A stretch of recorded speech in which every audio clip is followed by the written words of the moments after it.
Bienvenidos y bienvenidas a esta nueva sesión virtual del Laberinto de Ariadna. Esta tarde en nuestra sala va a tener lugar una mesa redonda tan sugestiva como fantasía y terror en los relatos de hoy. De modo que abrid vuestras mentes, dejad en suspenso las convenciones sobre eso que llamamos realidad, porque lo extraordinario ya está llamando a nuestra puerta. Dos son los invitados a esta mesa redonda con los que voy a compartir espacio y palabra. Ellos son Alberto García y Marcos A. Palacios, ambos escritores con un currículum que les avala en esta temática y unos apasionados del género fantástico, de terror y de ciencia ficción. Alberto ya es un colaborador habitual de la casa. Sabemos, por tanto, que es un escritor barcelonés, un periodista, locutor, conferenciante y creador de espacios radiofónicos y de podcast, como el de Verne y Wells Ciencia Ficción, a día de hoy plenamente activo.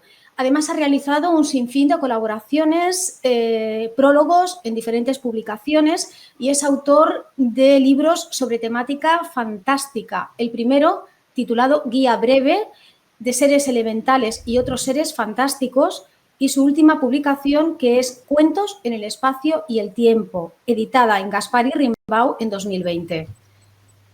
De Marcos A. Palacios, alicantino que ha vivido en Alicante y Madrid, podemos decir que es escritor, comentarista y administrador de la web y del podcast Cosmoversus, espacios muy activos sobre literatura fantástica, de terror y ciencia ficción, aunque abierto, por lo que yo he visto últimamente, a otros territorios literarios. Muy recientemente, Marcos, has publicado una reseña sobre La conjura de los necios, un libro que me encanta particularmente y que se escapa del género, de lo que conocemos como literatura de género.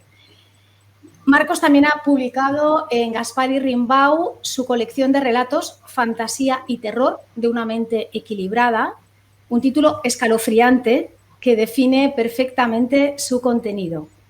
Alberto, Marcos, es un placer teneros hoy aquí y el laberinto hoy más que nunca tiene un aspecto muy borgiano, yo diría casi que inquietante. ¿Qué os ha empujado a escribir vuestra obra dentro del género fantástico? Luego hablaremos un poquito de los géneros porque hay diferentes subdivisiones, pero bueno, la temática fantástica, de ciencia ficción, terror, ¿qué os ha movido a iniciaros en este tipo de literatura? Marcos.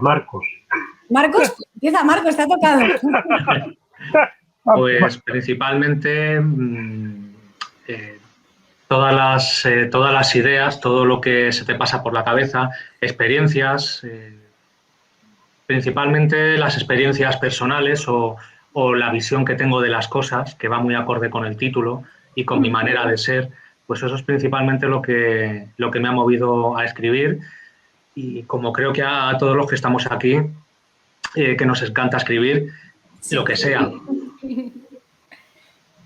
Bueno, yo diría lo mismo que él, pero añadiría en mi caso que yo me cojo mucho a la idea de que la fantasía, la ciencia ficción, a mí me permite poder elucubrar otros mundos. Y además poder preguntarme y preguntar al lector qué pasaría si. Y eso es lo que siempre me ha movido a mí cuando he hecho un relato breve o cuando he escrito, digamos, obras o cuestiones relacionadas con la fantasía y la ciencia ficción.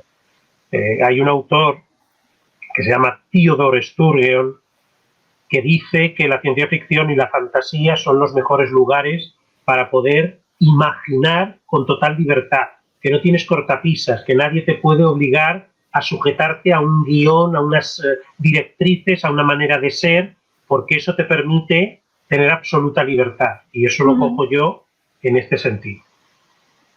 Muy bien. Para empezar, como punto de partida, si os parece, y entrar luego en materia así con más conocimiento de causa, con las ideas un poquito más claras, si os parece, empiezo por una serie de definiciones. A mí me gustan mucho las definiciones, pero muy cortitas, muy cortitas. Y luego podéis mostrar, por supuesto, vuestro acuerdo o desacuerdo. Yo empezaría por el tema de la ficción. por decir qué es ficción. Y hay una frase, un aserto del profesor Eduardo Souto que me encanta por su brevedad y por todo el contenido, ¿no? Por la riqueza de significados. Eduardo Souto dice que ficción, dice esta frase exactamente, no es el ser humano quien inventó la ficción, sino la ficción lo que inventó al ser humano. Y utiliza una figura retórica que es el retruécano, ¿no? Al invertir el orden de la frase. Entonces, esta frase hay que entenderla en el sentido de que el pensamiento simbólico es lo que nos diferencia de los primates. Y a partir de este pensamiento ha permitido que el ser humano, nuestra civilización, se constituya como es ahora, como la conocemos, para bien y para mal.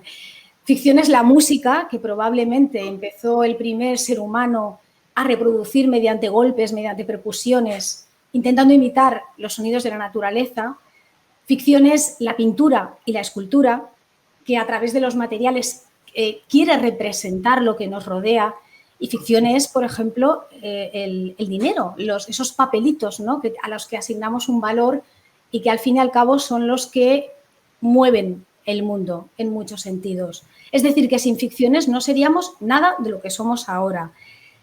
A partir de aquí, si nos centramos ya en la literatura fantástica, que es un tipo de ficción, ¿no?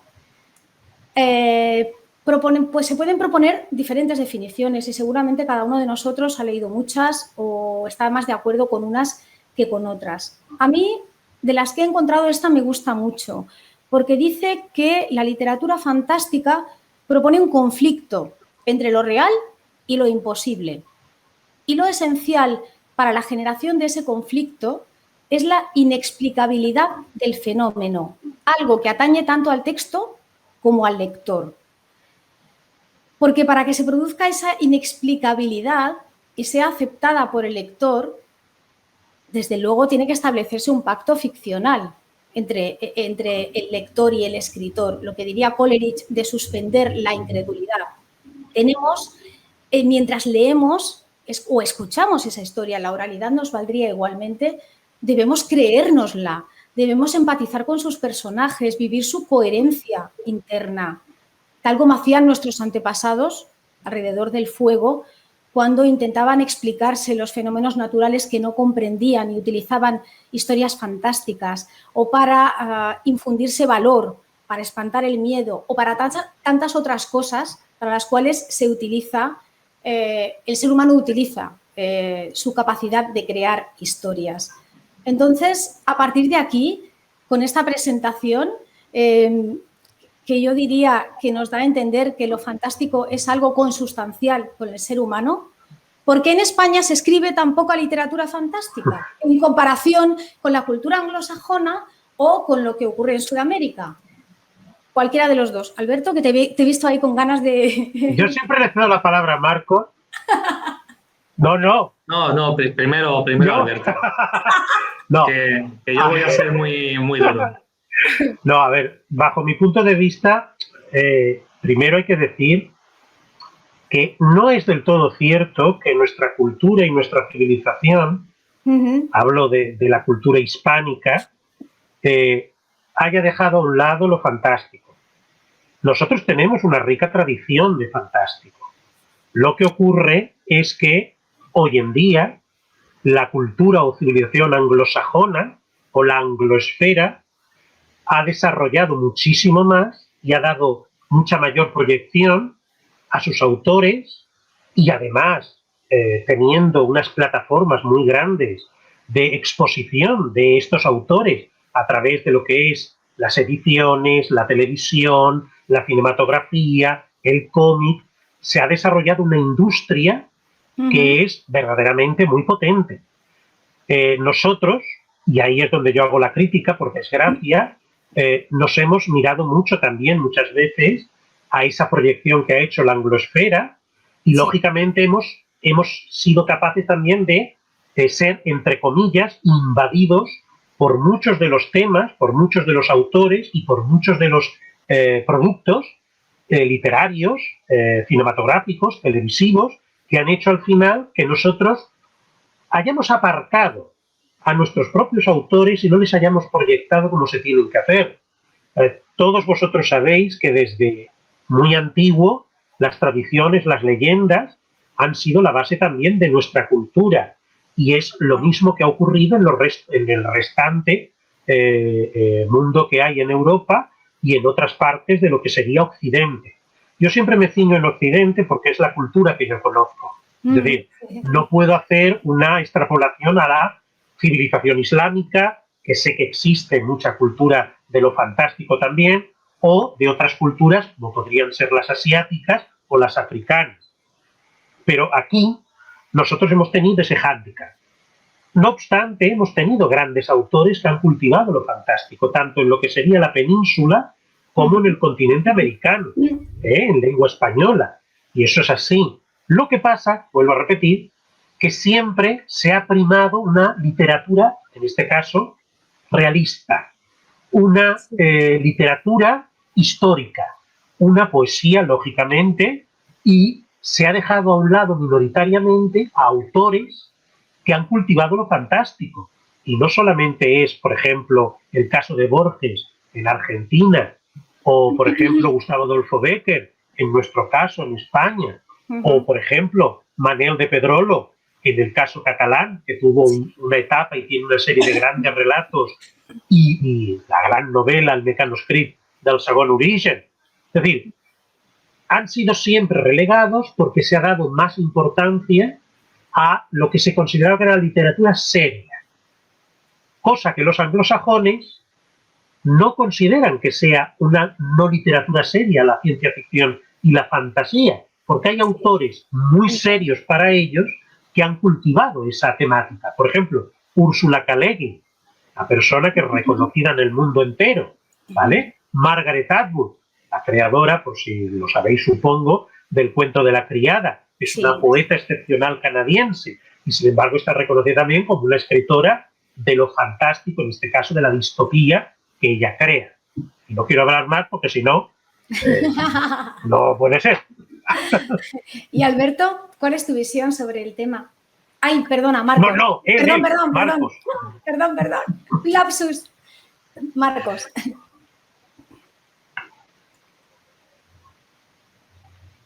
Uy, se ha quedado. Vale, lo que yo tengo que añadir a lo que hacer, que bueno, que lo que más se me ha quedado es la influencia anglosajona, que es cierto. Bien, siempre se ha escrito y publicado y consumido, pues, lo que he visto yo, desde siempre, desde el siglo XIX, en España, fantasía, literatura fantástica. Lo que sí que quiero añadir yo, mi visión personal sobre las últimas décadas, es que se tiene un prejuicio hacia lo español clásico. Lo que yo he visto, no digo que esto sea algo pues, que se dé en todas partes o que todo el mundo encuentre lo mismo. Ahora mismo, los últimos pocos años, 5 años, por ejemplo, hay mucha gente, sobre todo gente joven, que publica mucha literatura fantástica, se guía por clásicos, pero parece ser que lo español no está ahí, existe como un prejuicio. Y tenemos unos autores muy buenos en el romanticismo y en la posguerra en nuestro país, pero buenísimos, como el que ha nombrado Alberto, Manuel de Pedrolo, que yo me he leído varias obras de él. A mí me fascinó desde el instituto, que me lo mandaron. Y quiero comentar, por ejemplo, un ejemplo que es Francisco García Pavón, que además es manchego, de mi tierra de mis padres, donde estoy ahora, es de Tomelloso. Pues este señor sí que cultivó bastante la fantasía, la ciencia ficción. Tiene un libro de relatos llamado, esto era en la guerra de los 2000 años. Uy, se va la voz. Espera, se te ha ido. Se ha ido la voz. Está congelado. Marcos. Ahora se ha ido. Sí. Ahora. ¿Ahora? Sí, ahora sí. Ahora sí. Y estabas hablando de... La guerra de los 2000 años. Sí. Sí, de los 2000 años. Es un conjunto de relatos de ciencia ficción y fantasía y el que yo conocí personalmente fue el mundo transparente. Es, a poner un ejemplo más que nada para la gente que nos está oyendo y para que entiendan el potencial que tenemos en nuestro país. Este cuento va de un artefacto que se pone a la venta y que consume en las ciudades, en los países. Es un artefacto que puedes ver a través de las paredes a muchos kilómetros de distancia y espiar a la gente. Es algo, además, permitido. Pero todo ello pues, conlleva que al final la gente, como sabe que está siendo observada, deje de cometer crímenes, se comporte correctamente, políticamente pues, correctamente, y pues al final todo conlleva a una catástrofe mundial por culpa de ese artefacto. Es una especie de gran hermano, lo primero que se me vino a la cabeza, incluso una fábula, podría decirse, una enseñanza muy interesante que puede en nuestras épocas, y con eso pues, quiero señalar un poquito que tenemos muy buenos autores en general, en muchas épocas, de ficción, de fantasía, de ciencia ficción. Y yo estoy hablando de este señor que publicó en la década de los 60.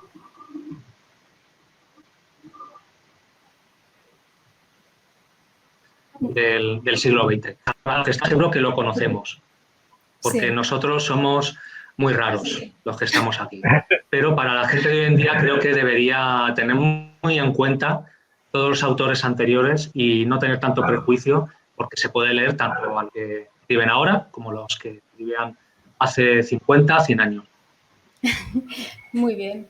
Bueno, yo creo también que puede ser quizás después del franquismo hubo, debido a las circunstancias especiales, ¿no?, y a la represión que hubo, también se le dio mucho peso, ¿no?, de una manera casi inevitable, a todo lo que era el realismo social, a la literatura comprometida, y eso hizo que se dejara de lado todo lo que es el tema fantástico. Entonces, yo creo que a lo mejor en esos años también nos avanzaron, ¿no? Fue una época en que se escribió mucha literatura de ciencia ficción, de gran calidad, Ray Bradbury, Asimov, no paraba de haber publicaciones, y a veces en estas cosas son como carreras, ¿no? Si sales en primer lugar ya tienes mucho ganado, tienes mucho terreno avanzado. Quizás creo que esa puede ser una razón, y seguramente hay otras muchas. Pero bueno, volvamos ahora me gustaría hablar un poquito de cuentos en el espacio y el tiempo, Alberto. Bueno. Y yo, después de leer tu libro, tengo que decir que he visto que trabajas mucho con datos históricos, sí. Con profusión de datos históricos, sí. Tú lo sabes. Sí, sí. Y trabajas mucho con la ucronía, sí. Reacciones de lo que pudo haber sido y no fue. Sí. Tienes también mucha distopía apocalíptica y postapocalíptica. Sí. Y yo veo que bebes mucho también de la realidad, que tienes una preocupación importante por los temas sociales. Tanto es así que en uno de tus cuentos citas la ley de Olduvai. Pero la ley de Olduvai es algo muy curioso y que, por desgracia, va a ser una realidad. Para aquellos que no la conozcan, es sencillamente una ley que en los años 80, 90, una serie de demógrafos y una serie de expertos en economía hicieron en cuanto a cuánta cantidad de energía fósil, de gas, de petróleo, de reservas de carbón, tiene todavía la especie humana para poder consumir. Y se supone, y esto no ha sido alterado, por desgracia, que hacia 2030, 2050, todas estas reservas ya habrán disminuido. De tal manera que si no hay un revulsivo energético nuevo, es decir, si no nos plantamos en la energía solar como alternativa en gran masa, u otras energías que son alternativas, pues podría darse el caso de que nuestra civilización industrial empezará a decaer, con las consecuencias que eso tiene para la población. Porque no nos olvidemos que somos un planeta ya globalizado y lo que le pasa a Estados Unidos repercute en Sudáfrica, repercute en la China y viceversa. Por desgracia lo hemos visto en la pandemia, ¿no? Es un ejemplo muy claro. Entonces, esta es una de las preocupaciones que a mí siempre, desde que supe esta teoría, me daban por pensar. Y eso lo plasmé en algunos de los relatos que he ido escribiendo, que han sido publicados o que no han sido publicados. Sí, la verdad es que leyendo tus relatos, queda el pensamiento te queda impregnado de color gris oscuro, negro. Eres muy pesimista, ¿eh?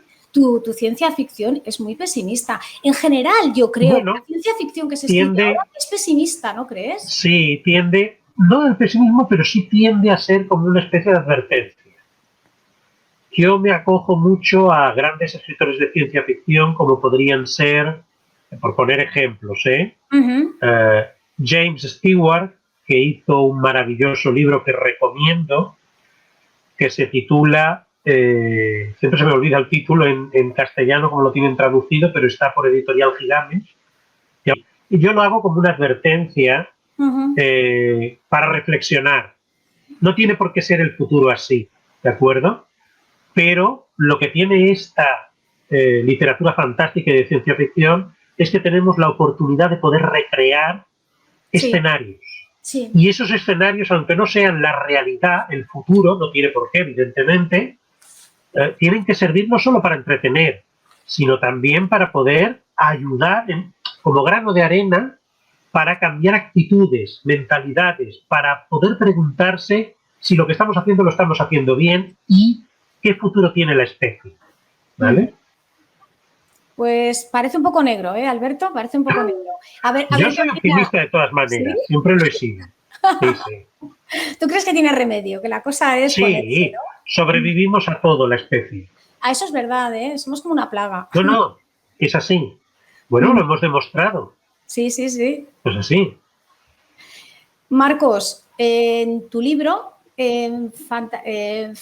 Fantasía y terror de una mente equilibrada, que parece un tanto un oxímoron, un título contradictorio, pero que luego cuando ahondas ves que no lo es, tú en la introducción que hace Alberto, porque precisamente Alberto es quien te hace la introducción, el prólogo a tu libro, se habla de grietas de la realidad, de dimensiones de realidad, y tú acabas diciendo, mi opinión no es la verdad, un tanto enigmático. ¿Crees que la alternativa fantástica nos ayuda a abrir la mente? Porque tú hablas también del tema de abrir la mente. ¿Crees que es un ejercicio contra la incertidumbre? ¿Cómo lo ves? Si la lectura va por ese camino, sí, porque hay lecturas o narraciones que simplemente son para entretener. Hay otras que tienen algo para escarbar, algo para removerte un poco la visión. Entonces, si también la persona que lee es una persona muy, muy despierta, que ha leído mucho y que sabe leer entre líneas, también puede encontrar cosas. Ahí está pues, la manera que tengo yo de expresarme, de mostrar lo que pienso o lo que creo que es la fantasía o lo que creo que es la realidad. Y en cuanto a la frase enigmática, que te ha dejado muy descolocada y espero que hayas podido dormir hasta hoy. Es que tú tienes unas cuantas. A ver, espérate, mira, voy a leer un pequeño párrafo. Si al final crees que estos relatos son engaños o alucinaciones de una mente dislocada y radiactiva, o no te llegan a trastocar, estás perdido. Lo tuyo es sembrar ahí misterio a chorro, Es la contradicción. Soy una persona que... Aquí lo tenemos. No siempre se guía por la norma. Aunque se me vea tan normalito, tan de calle, pues realmente no soy así. Si alguien me conoce un poquito bien, pues se dará cuenta de que no soy una persona tan típica, que tampoco es nada malo. Simplemente pues que me gusta ver las cosas de muchos puntos de vista o de un punto de vista distinto. Me gusta dudar. En el instituto, el profesor de literatura nos dijo una vez, tenéis que dudar para poder encontrar respuestas. Si no dudáis, no vais a encontrar ninguna respuesta. Eso se me quedó muy grabado. Tenéis que dudar siempre de todo lo que veis, de todo lo que escucháis. Eso es una de las cosas que me gusta llevar a cabo. Y esa frase final de la que has dicho, la de que mi... ¿qué era? Que se me acaba de ir. A ver, espera, un momento. Que no es la verdad. Lo tengo yo por aquí también. Mi opinión no es la verdad. Esa, mi opinión es la verdad. Ese es un tema muy interesante, la verdad. Sí, porque muchas veces digo cosas muy rotundamente en algunos relatos que pueden sonar a lo mejor a una verdad absoluta.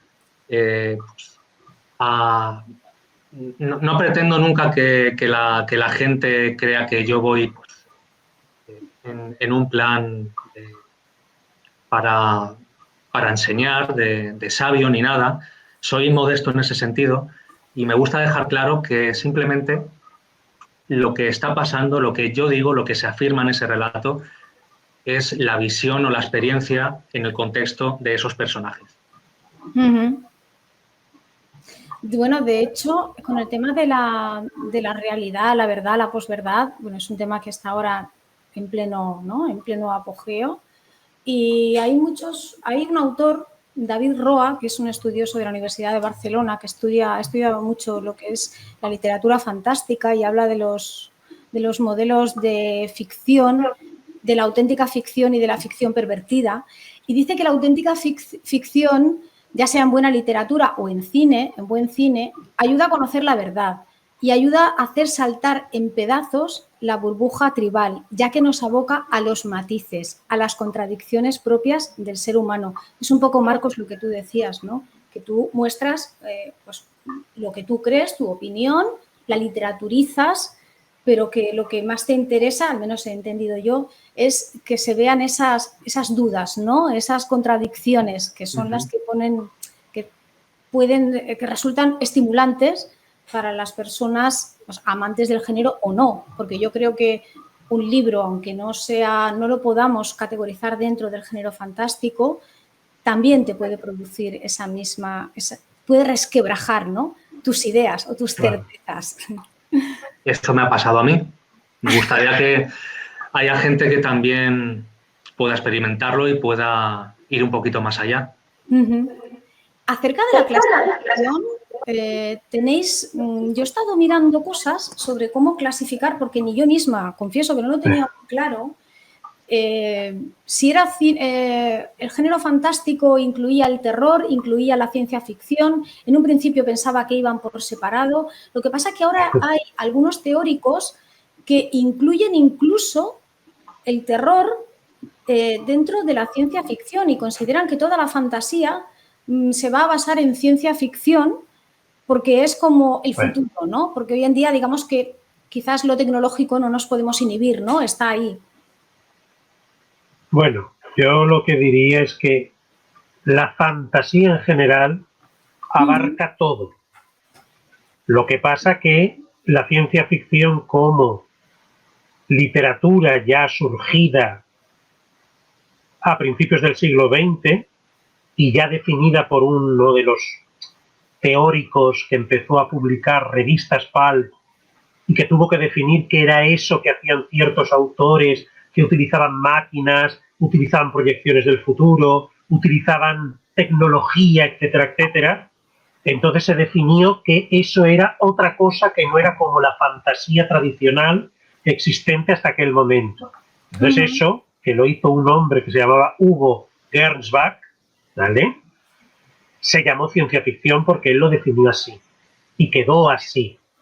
Pero es cierto que existe una unión indisoluble entre la fantasía, el género de fantasía y lo que es la ciencia ficción. Porque si nos ponemos a diseccionar un relato de ciencia ficción, hay elementos fantásticos. Por supuesto. Porque no se dan en la realidad en la cual el lector está viviendo. Ni cuando ocurría en el siglo XIX, cuando podemos empezar a decir que empieza la protociencia ficción como tal, ni cuando ya se establece como tal el género de ciencia ficción. Entonces sí que hay elementos que los dos pueden compartir la fantasía y la ciencia ficción.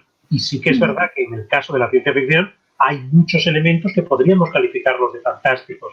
Yo no hago una división tan estricta entre ciencia ficción y fantasía, no me gusta, porque hay muchos relatos de fantasía que podrían ser catalogados de ciencia ficción, así de claro. Y no tiene que haber, por ello, elementos científicos o elementos de ciencia o tecnológicos. Josep Antón, ¿quiere hablar? Bueno, a ver, yo estoy bastante de acuerdo en estas taxonomías, siempre a veces qué objeto tienen, ¿no? Pero sí que vale la pena adentrarnos un poquito en esta selva. Yo diría que toda la ciencia ficción es fantasía, no toda la fantasía es ciencia ficción. Sí. Vale. En la ciencia ficción hay mucho terror, pero no todo el terror está en la ciencia ficción, lo mismo. O sea, creo que ciencia ficción contiene toda una serie de elementos que por sí solos ya eran géneros en el pasado o incluso ahora, ¿no? En el pasado ha habido mucha fantasía. En el Quijote hay fantasía, Sí. etcétera. Y en el terror, yo creo que podía haber sido un género específico antes de la ciencia ficción, pero dentro de la ciencia ficción hay mucho terror también. Terror explícito y terror implícito, de las dos. Pero puede haber específicamente obras de terror sin ser ciencia ficción. Y viceversa, pero bueno, en fin, es mi opinión. Sí, estoy de acuerdo. ¿Silvano? Sí, claro, a veces las clasificaciones taxonómicas nos pueden despistar en muchas cosas, ¿no? Pero, además, los criterios de clasificación, Lara Borges, podrían ser la leche. Tenemos para clasificar. Pero yo creo, desde el punto de vista literario, hoy, en el 2021, la ciencia ficción tiene unos parámetros absolutamente definidos, de tal manera, incluso, a mi entender, que la mejor ciencia ficción hoy, en literatura o en el cine, está hecha por científicos. Entonces, el elemento fantástico en la ciencia ficción hoy es simplemente un adorno. Es decir, lo que hay de fantástico es lo que hay de posible en aquello que se quiere buscar, porque la ciencia ficción hoy es más científica que ficticia. En el cine, las buenas películas sobre ciencia ficción, igualmente. Incluso en aquellas que son absolutamente, digamos, van contra la utopía en el sentido más distópicas totales, ¿no? Entonces, la ciencia ficción tiene un recorrido en la historia de la literatura relativamente reciente. La literatura fantástica, sin embargo, tiene en la historia de la literatura, un recorrido absolutamente enorme. Sí. Lo que realmente nos distingue de todo lo demás es, más que el resultado, el instrumento, el lenguaje verbal. El lenguaje verbal, en el momento en que el ser humano es capaz de hacerlo posible y de utilizarlo, capaz de diferenciar el ayer del hoy del mañana y de empezar a construir. Y la primera literatura, evidentemente, ya con la Odisea o la Teogonía de Hesiodo, es puramente literatura fantástica. Pero la ciencia ficción yo creo que tiene hoy unos parámetros absolutamente precisos y bien definidos, y como decía al principio, desde mi punto de vista, hoy la mejor ciencia ficción es la que hacen los científicos o incluso los escritores, pero muy bien asesorados por científicos. Mi punto de vista personal, ¿eh? Josep Antón. Sí, estoy bastante de acuerdo con lo que dice Silvano. Sin embargo, claro, si nos adentramos en la ciencia ficción, empezamos a ver clases de ciencia ficción, tipos de ciencia ficción. Exacto. La ciencia ficción, digamos, más tecnológica, es un apartado que, bueno, quizá no me interesa tanto personalmente, pero luego hay una ciencia ficción, una social ficción, Que tenemos un ejemplo muy claro, por ejemplo, Blade Runner, las novelas de Philip K. Dick son Blade Runner, que supongo que habréis visto todos o habéis leído,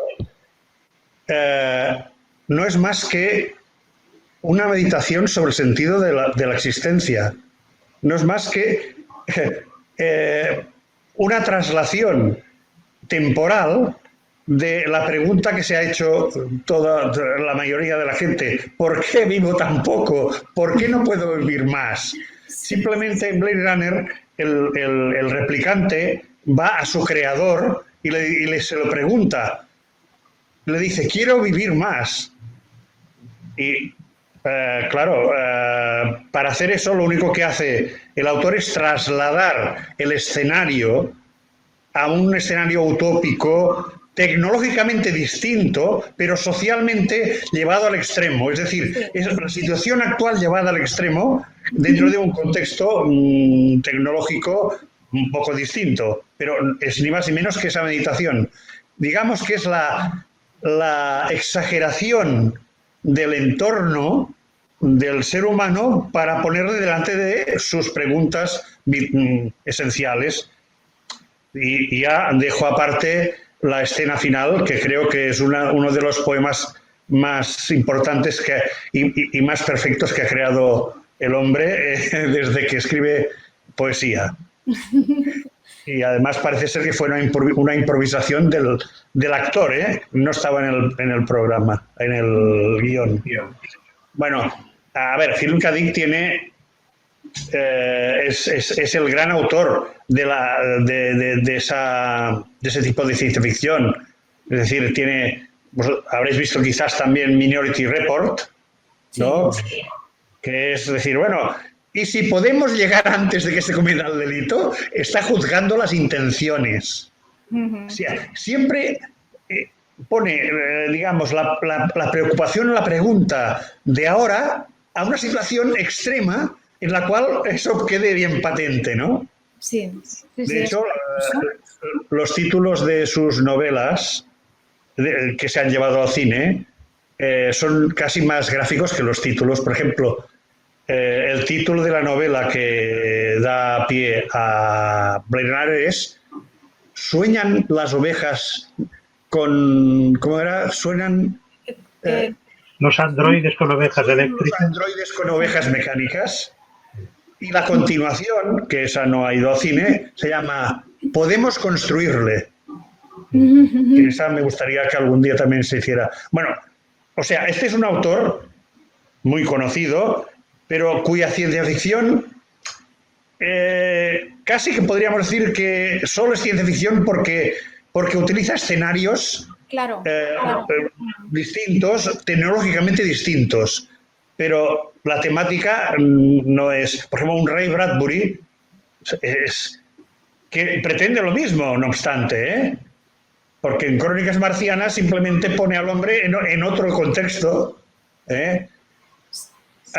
Uno que podría parecerse a Philip K. Dick, Ray Bradbury, sería Fahrenheit 451, que ahí lo único que hace es desplazar un poco el tiempo en el que sucede eso. Bueno, bien, me estoy enrollando y aquí los ponentes son los que tienen que... No, pero no solo tenemos que hablar nosotros, haces bien, Anatol. Claro que sí. No, es que hay una ciencia ficción, es lo que decíais, que se fija mucho, ¿no?, en la cuestión tecnológica y en detallarla con muchísima precisión y que además tiene que ser absolutamente verosímil, pero hay otra ciencia ficción que es más de índole social. Incluso lo que también se prodiga mucho ahora es el retrofuturismo.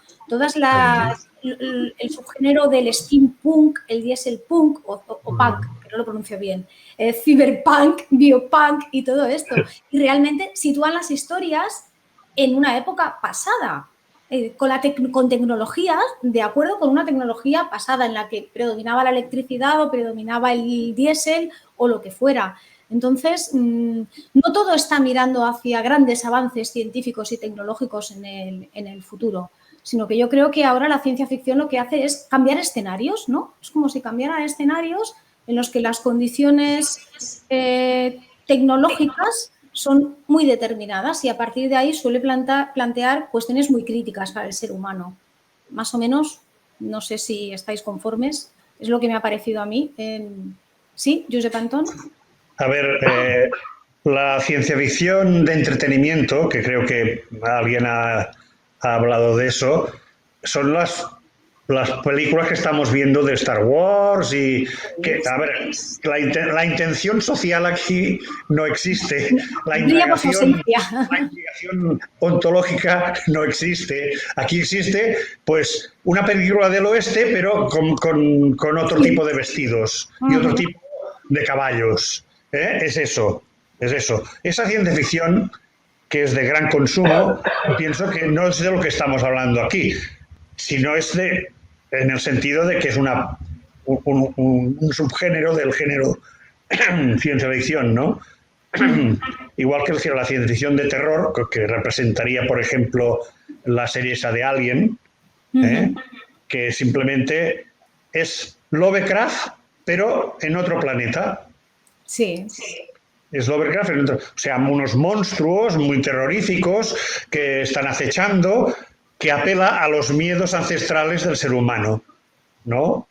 Y claro, eso sí que es terror. Lovecraft es terror puro, sin atisbo de ciencia ficción. Aquí Perdona, que parece ser a Lovecraft se le considera también como una especie de bisagra entre el terror y la ciencia ficción.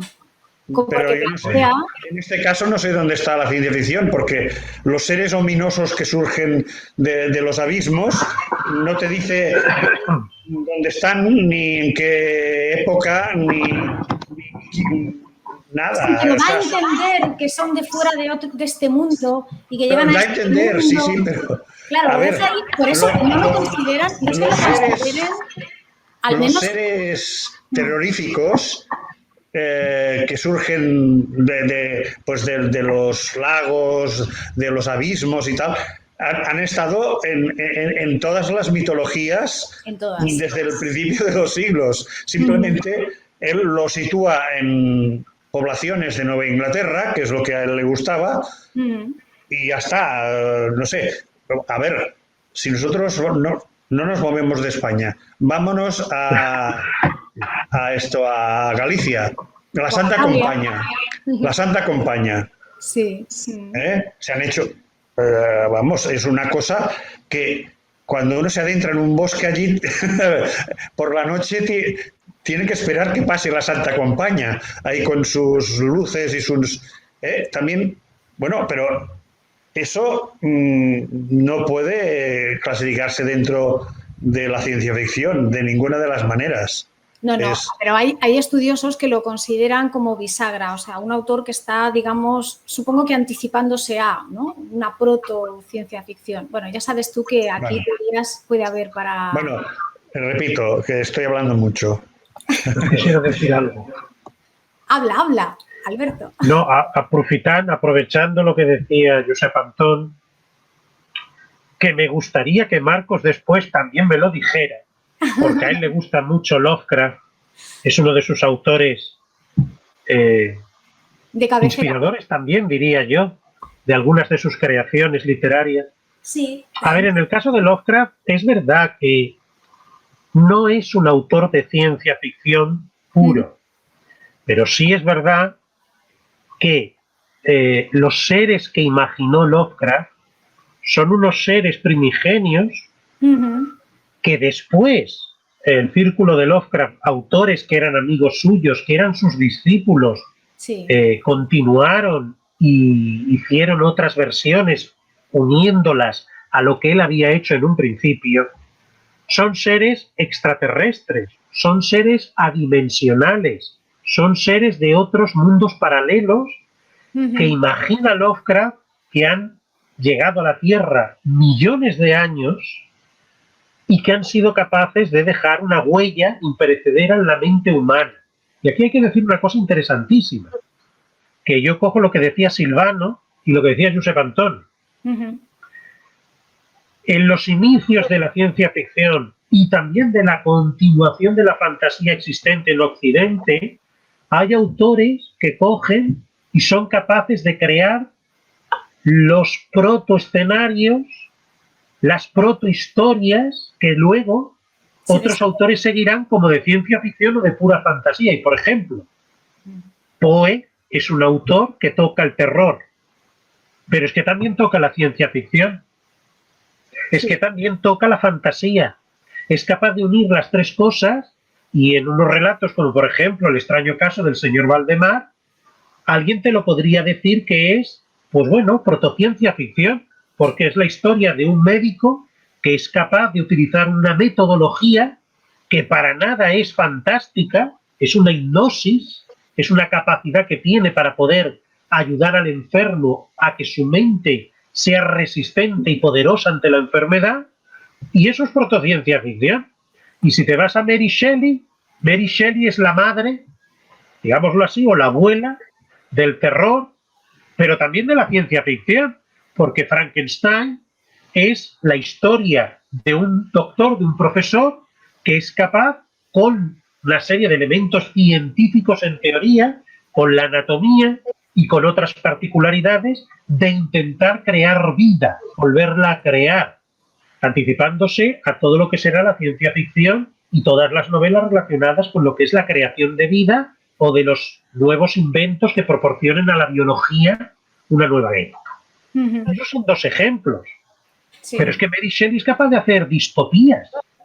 El último hombre, que la recomiendo, es una novela que la podéis ahora encontrar editada, que es extensa, son más de 500 páginas, pero es la historia de todo un problema que pasa con una epidemia.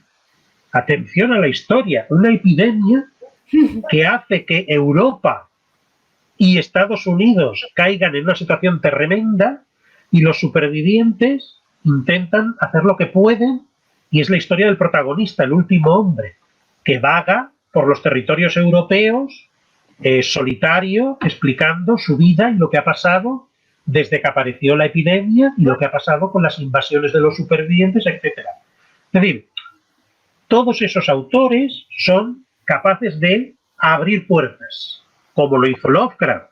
Y una última cosa interesante de Lovecraft. Lovecraft era muy racional. No era solamente un hombre que imaginaba. No.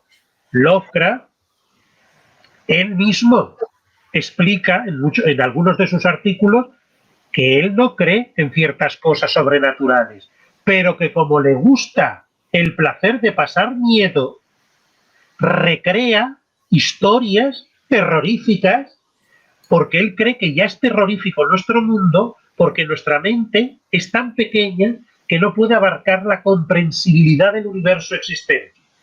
Y por eso hay la cuestión de ser bisagra, como tú dices. Vale. Oye, agradezco la aclaración, la verdad que ha sido muy pertinente. Y ahora te quería preguntar, Marcos, tú que practicas sobre todo historias, es decir, escribes, ¿no? Escribes historias de terror. ¿Tú crees que el terror es una emoción deseable?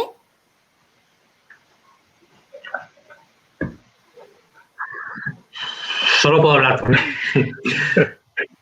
Por mí no lo es, no es deseable. Pero creo que todos lo vamos a sentir y Ay, no se te oye. Se te ha parado. Ahora sí. ¿Ahora? ¿Mejor? Sí, ahora sí. No parece que esté es que no muy bien, me aproximo. Sí. Cuando vemos una película de terror y no nos dice nada, pues nos fastidia y decimos, pues vaya película, no es terror. Vamos saltar de un susto o pensar, ahora voy a apagar las luces y qué va a haber debajo de la cama, detrás de la puerta, o si voy a salir a la calle se me va a aparecer algo extraño. En el fondo puede que sí que nos guste y deseemos el terror. Es una emoción y igualmente válida, aunque menos agradable que la alegría, que el cariño. Y en ese sentido, lo que comentaba Alberto, porque me ha hecho una pregunta, Ahí. Voy a decir dos cosas. Una de ellas es que lo que iba a decir sobre Lovecraft y la ciencia ficción ya lo ha dicho él, es lo que estaba pensando. Efectivamente, Lovecraft nos habla de estos seres extraterrestres que llegaron a la Tierra y también... Se ha parado otra vez. Sí.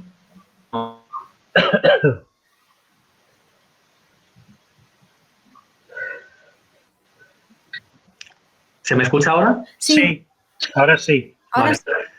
Nos describe sus planetas incluso. Por otra parte, sobre ese miedo, creo que Lovecraft hizo un mito también, unos mitos que nos remiten también al mal. Según yo lo entiendo, el mal que existe hoy en día en la Tierra, si nos metemos en la dimensión de Lovecraft, este mal está creado, pienso yo, por el mal que vino de los primigenios a la Tierra y que antes no existía. Creo que por ahí se puede ser Lovecraft más que un creador, pues o sea, más que un escritor, un creador, pero de la creación, no de literatura solo, sino de la creación. Sí, porque él propone una galería en los mitos de Tulu, ¿no? Propone, bueno, él y sus seguidores, los del círculo de Lovecraft, al final crean todo un panteón, ¿no? Increíble de mitos, de dioses, que serían al fin y al cabo una explicación acerca de los orígenes de la vida en la Tierra. Entonces, es como una alternativa atea, ¿no? Pero una especie, al fin y al cabo, constituye una especie de religión. Es muy curioso. Él se declaraba ateo y era un ser muy racional, pero sí que tenía mucho empeño y mucho interés por todo lo que tenía que ver con los dioses. Le encantaba y era un gran conocedor, ¿no? De todas las mitologías del mundo, una persona muy culta. Lovecraft creía que el mal es inherente al ser humano. ¿Tú también, Marcos? Sí, lo creo, porque en el momento en que pensamos y discernimos en que hay algo que está bien y está mal, ya podemos elegir según el contexto, y yo hablo de nuestra civilización concretamente, de nuestras sociedades, que siempre está el bien y está el mal, puedes elegir. No, se ha congelado la imagen. Se ha parado. Sí. En el momento que podemos decidir, ya existe el mal. Lo que nos hace pensar, lo que nos hace humanos, precisamente nos diferencia de los primates, como has dicho antes, y de muchos otros animales.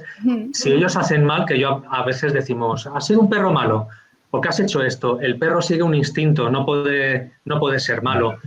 Cuando veo documentales y dicen, que los he visto últimamente, que un animal se acerca a otro, ahí va el asesino. No es un asesino, va a lo que tiene que hacer porque no sabe lo que está bien ni lo que está mal, ni siquiera sabe lo que es eso.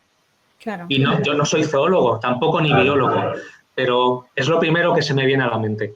Muy bien, no, eso es una comparación muy elocuente. Pero el mal, desde luego, tiene un poder de atracción irresistible, y no solamente en literatura, pero en literatura, que es de lo que estamos hablando hoy. Tenemos el ejemplo del Otro Amor con los cantos de Maldoror, esa sangrienta con Alejandra Pizarnik, Stephen King, ¿no? Que es un autor superventas muy actual y escribe historias terroríficas. El mal está muy presente. Incluso podríamos decir que forma parte de nuestro subconsciente, al menos es lo que opinaba Freud, ¿no? Que siempre hay una parte en nuestro subconsciente que no podemos reconocer, que no es aceptada y que utiliza a veces el subterfugio de la literatura para aflorar, ¿no? Para que podamos racionalizarla y encajarla de alguna manera. Sí, bueno, yo lo que diría, es un tema muy atrayente esto del mal. Oh, claro, muy atrayente porque tiene razón Marcos. Es inherente al ser humano en cuanto que somos una especie inteligente consciente.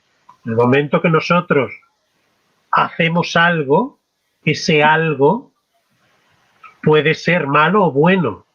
Pero es que además a nivel literario atrae muchísimo el mal, porque hay personajes malignos dentro de la literatura que atraen perfectamente porque o bien son de una inteligencia terrible, que utilizan esa inteligencia para el mal y además son conscientes de que están haciendo mal, ¿vale? Y otros que aunque no tengan esa inteligencia, ¿de acuerdo? Pues hacen y realizan acciones terribles que es lo que tú dices, lo que decía Freud, ¿no? Dice, probablemente la especie incluso inconscientemente les atrae lo que significa el mal. Hay un libro que no es de terror, que no es de ciencia ficción ni de fantasía, que se titula Killing Angels, Ángeles Asesinos, de un autor estadounidense, que no me acuerdo ahora el nombre, pero que se ha hecho una película con esa novela que se titula Gettysburg, la batalla de Gettysburg. Y en una escena concreta y en una escena también de un fragmento de la novela, una persona, un coprotagonista, que es un soldado irlandés que está en la Guerra Civil Americana, le dice a su coronel que todos los seres humanos somos ángeles asesinos. Y él le dice, ¿pero qué estás diciendo? Dice, no puede haber ángeles asesinos. Y entonces el irlandés le dice, mire, los seres humanos somos ángeles todos, pero algunos de ellos son asesinos porque, claro, depende de lo que hagan y cómo lo hagan, sus acciones, de forma inconsciente o consciente, pueden ser malignas. Es aquello de que el infierno está empedrado de buenas intenciones. No, es así. Y entonces al final el coronel entiende que incluso ellos mismos, los soldados que están ahora mismo en teoría defendiendo a la Unión y que quieren el fin de la esclavitud para los negros en Estados Unidos durante la contienda, en realidad son ángeles asesinos. Porque para hacer eso, se tiene que tomar una determinación tremenda, terrible, que es matar a otras personas, ¿vale? Que no están de acuerdo contigo y que evidentemente también te quieren matar a ti. Con lo cual, el ser humano no es puro y no es 100% como él creía cuando empieza la contienda. Y el irlandés es el que le dice, mira, somos así por desgracia, ¿no? Sí, sí. Sí. Bueno, yo creo que ya deberíamos ir acabando. ¿Qué os parece si leemos un fragmento de nuestras respectivas novelas que se han atrevido a abordar de un modo u otro lo fantástico? Sí. ¿Quién quiere empezar? ¿Quién empieza? Yo tengo aquí el libro de Marcos, ¿eh? Pues venga, si tú mismo. Yo tengo el libro de Marcos. He de decir que todos los relatos de Marcos son maravillosos por una cosa, porque se nota que tiene madera de escritor. Por lo tanto, todas son piezas, todos estos relatos son pequeñas joyas. De la selección que hay aquí, hay uno que es pequeñito, pero que es un diamante en bruto, que se titula El señor Lápida. Y empieza así. Yo voy a leer el principio. Cuando las gentes del barrio decidieron llamarle señor Lápida, Samuel contaba con más de 40 años. Vivía solo en el barrio y no tenía buena fama. Era normal verlo deambular por calles y parques como un marginado, encorvado y desaliñado. El hombre cobijaba su desgracia en el camposanto de la ciudad, donde transcurrían sus días murmurando a esculturas y tumbas, susurrando en los rincones. El camposanto no tenía guarda.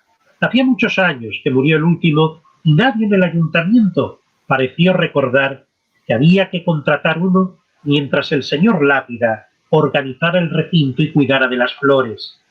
Él no hacía daño a nadie, solo estaba loco. Ocurrió cuando era muy pequeño, que Samuel desarrolló fobia al cementerio. En el entierro de su tía materna se encontraba en los brazos de su madre, acariciándole las mejillas lagrimosas con parsimonia y delicadeza. Mientras los enterradores echaban tierra a la fosa, la mujer resbaló en el borde, blando y húmedo, pero su marido la agarró del brazo. Esto no evitó que la criatura cayera a la fosa cuando su madre lo soltó del susto. Samuel contemplaba a su familia desde lo profundo. Sus caras y las palas de los enterradores sobresalían en el rectángulo de luz sobre su cabeza, pero no los distinguía. Solo veía sombras recortadas en el cielo plomizo y escuchaba la llamada agónica de su tía fallecida, que no deseaba estar sola y mostraba agradecimiento por la compañía. El olor de la tierra húmeda y la dureza del ataúd estremecían sus sentidos. Se vio incapaz de llorar. Tenía 3 años.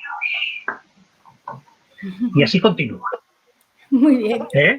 Es muy breve, pero es muy fuerte en cuanto a intensidad y en cuanto a lo que expone de este señor Lámina. Muy bien. Escucharlo narrado por ti me suena distinto. Me suena mejor. Perdona. Espero y deseo me suena mejor. Vale. Dicen que un texto literario demuestra que es bueno cuando resiste la prueba de la lectura, de la oralidad. Sí, es cierto. Y yo también estoy de acuerdo, ¿eh? Bueno, Marcos, ¿nos lees algo? A ver. Sí, tengo... ¡Oh! Y también, bueno... ¡Me suena! Los tengo todos. Los dos. Por supuesto. Y el mío también, está por ahí. Está por ahí. Y de Dolors he escogido... Ahí está. Estaba con el de Alberto. Vale, aquí tengo señalado uno de mis pasajes favoritos, bueno, de mis partes favoritas del libro de Dolors, del Club del Tigre Blanco, es el fantasma de la ópera. No sé porque fue con quien me pude reír más y además es el peor de todos. Es la peor persona. Lo que decimos es que los malos, ¿os dais cuenta? Hoy atraen mucho. Excelente. Es el peor monstruo. Sí. Sí, una de esas escenas en el hotel con las chicas del servicio. Hombre.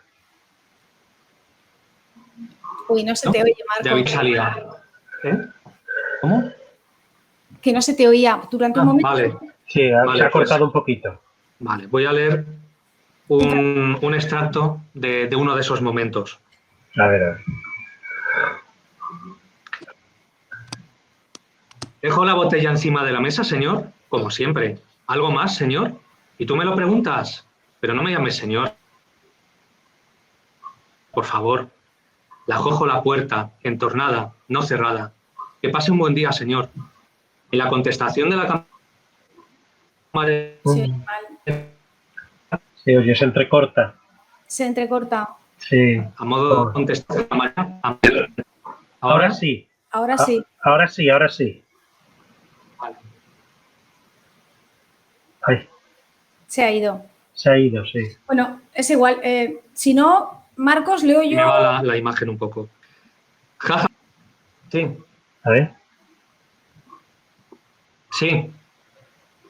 Sí. Dolors. Sí, se oye, ahora se Ahora oye. sí. A ver. Sí. Sí. Por si quieres, sí, porque además se me van las imágenes. No sé si... No, es igual, déjalo, es que si no se va a apreciar nada. Solo aclarar que, bueno, que mi novela no pertenece al género fantástico, No. pero sí que tiene ingredientes en cuanto a que la trama es muy rocambolesca, que busca mucho el impacto y el asombro, ¿no? El factor sorpresa. Y que, bueno, que tiene ciertos momentos que sí que podríamos considerar, entre comillas, parcialmente, como aterradores, sobre todo para los personajes femeninos. Es una novela coral con 4 personajes que forman como una especie de binomios y los personajes femeninos pues se ven abocados a situaciones a veces de extorsión, de abuso que producen, que para ellas son aterradoras, ¿no? no quiero hacer un alegato feminista, pero sí que he querido dejar reflejado en la novela que para las mujeres la vida siempre es un poco más complicada, un poco más difícil y en algunos casos puede llegar a ser aterradora. Entonces, bueno, pues digamos que de esos elementos participa, creo, mi novela. ¿Sí, Marcos? Dos cosas sobre la novela, Dolors. Sí, no sí. sé si se me escucha bien. Sí, sí, ahora sí. Vale. Una de ellas que en El fantasma de la ópera creo que lo has escrito como un teatro. Sí. Porque aparte de sus pensamientos, los párrafos y frases en cursiva que nos dicen lo que él está haciendo es típico, es como un guión, una ópera. Y lo otro, el elemento fantástico, porque es que lo tenía por aquí yo escrito y preparado para decirlo, que no se me olvide, el elemento para mí fantástico es el capítulo del gato. Cuando el gato, bueno, pues entonces nosotros estamos escuchando sus pensamientos, pero además es un gato humanizado, porque se expresa y piensa desde una perspectiva, vale, gatuna, porque él es un animal, pero habla como una persona, como si fuera una persona que viviera como un animal. Para mí eso es el elemento más fantástico de la novela. Sí, sí, sí, es cierto, no lo he dicho, pero tienes toda la razón. Sí, es que, a ver, que yo de niña era admiradora de Julio Verne, eso deja secuelas. proyecta una sombra luego sobre todo lo que escribes, que es cierto, con esta novela no he querido sustraerme a plasmar ciertos elementos fantásticos, pero es que ni en las próximas. Considero que el suprimir lo fantástico en la obra de un escritor es quitarle el 50% de su poder. La herramienta básica mental que tiene un escritor es su capacidad de imaginar, de fantasear con otros escenarios y con otras situaciones. Entonces, es que creo que es nuestra obligación hacerlo. Yo voy a leer un fragmento de Cuentos en el espacio y el tiempo. Aquí está. Es un libro bastante grueso, una recopilación de cuentos que además, Alberto, ¿verdad? Son una recopilación de cuentos de tus podcasts, ¿no? Sí, son los que se emitían en el verano y en el invierno cuando hacíamos, como quien dice, vacaciones. Entonces la gente pedía relatos. Sí, sí. Muy bien. Yo he seleccionado uno que pertenece al cuento titulado La bruja, que me ha gustado mucho. Me han gustado todos, pero me ha gustado mucho porque es un ejemplo en el fragmento que yo voy a leer de metaliteratura, porque aparece una serie de personajes literarios y reales, metaliteratura, metaficción, ¿vale?